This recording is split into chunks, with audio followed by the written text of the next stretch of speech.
Welcome back to Havenwood Studios. I'm Leona Carney, and today we are going to be making cards. Now the products you're going to need are cardstock. That's very important. It's a nice stiff paper.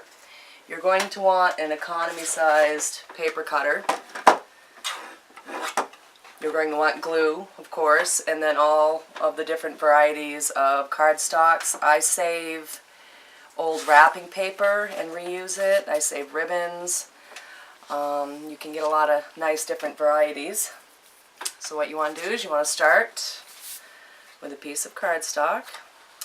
And what I use is one of these. And you line it up very slowly, carefully. Put pressure on. Always go to the center, top, bottom. And you have a perfectly folded card. I think with this beautiful blue I'm going to reuse a print of one of my husband's drawings that he painted and made a couple copies for me to play with, so I think that'll look good. And it's important before you start gluing, you want to make sure you have everything lined up the way you want it first. So let's try that. Try to block in the space. I think that. And maybe the blue. Or maybe this blue. I think I like this blue. Yep. So once you've got it lined up, you start from the first layer. And I have a fantastic trick that I've been using for quite a few years with gluing. You want to get an old magazine, have your image reverse, always have a nice damp rag ready, and a small amount of glue. And then you take your finger, hold it steady, and just pull out the glue to the very edges, and this way you won't get any wrinkles. Pick it up, and now you have all of this glue that you don't want touching anything, so you simply flip over the magazine and then you're ready to go for the next one.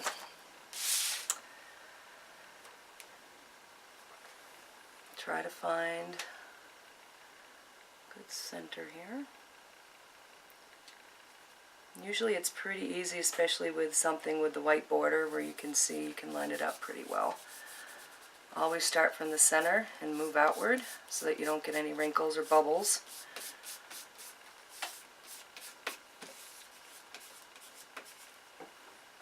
Get the excess glue off.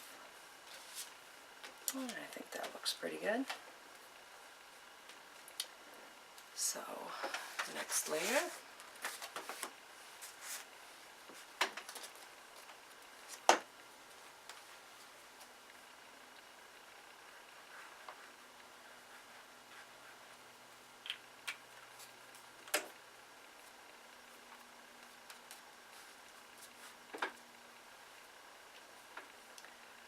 Again, try to line it up as best you can.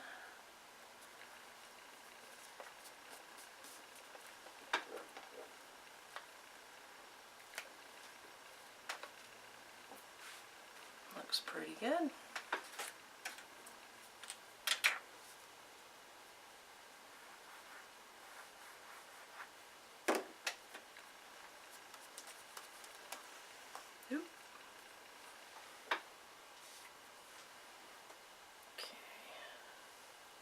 You want to try to match the bottom panel as best you can with the top so it looks symmetrical. There we go.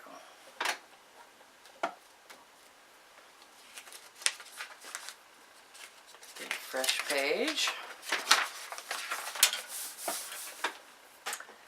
And with these strips, you really just need to put one long bead of glue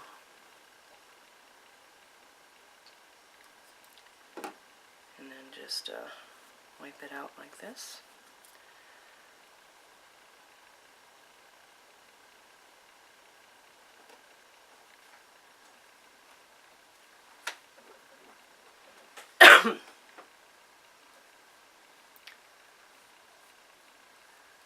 this.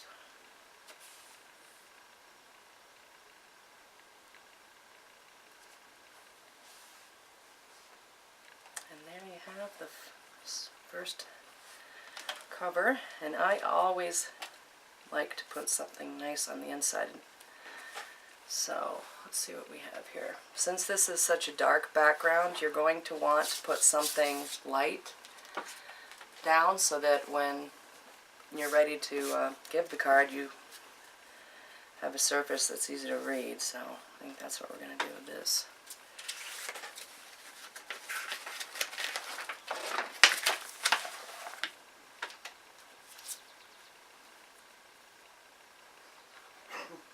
And a lot of these pieces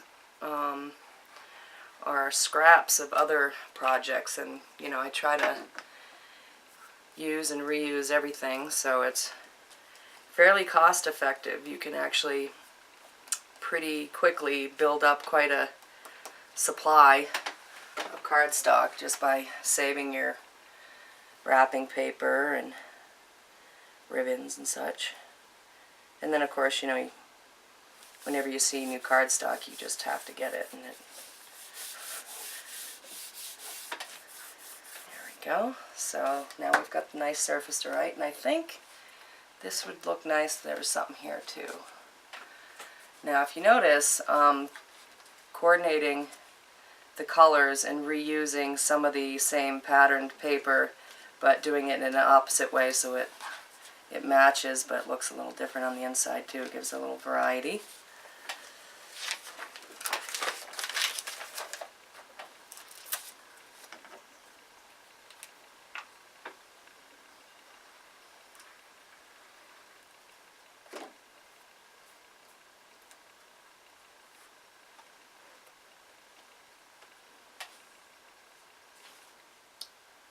Center it.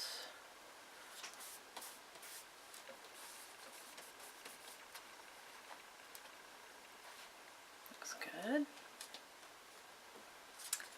then one last piece.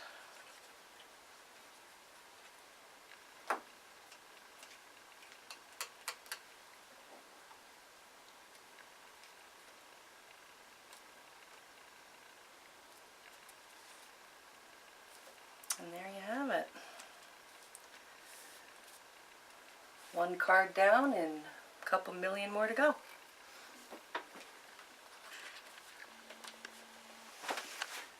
Now before we sign off though, Leona, would you tell the viewers, is there a specific type of glue to use for this? Well, I think it's a matter of preference. I've pretty much always used Elmer's. I like the clear kind, and this has a double applicator tip, so you've got the wider tip, which I tend not to use. I like to use the smaller tip because you have more control of the amount of glue you're using. But yeah, I mean, any standard paper craft glue will do. I would suggest avoiding glue sticks, however. They're good for temporary art projects in school, but they don't stay, the paper doesn't stay glued for very long, which I found out the hard way, so.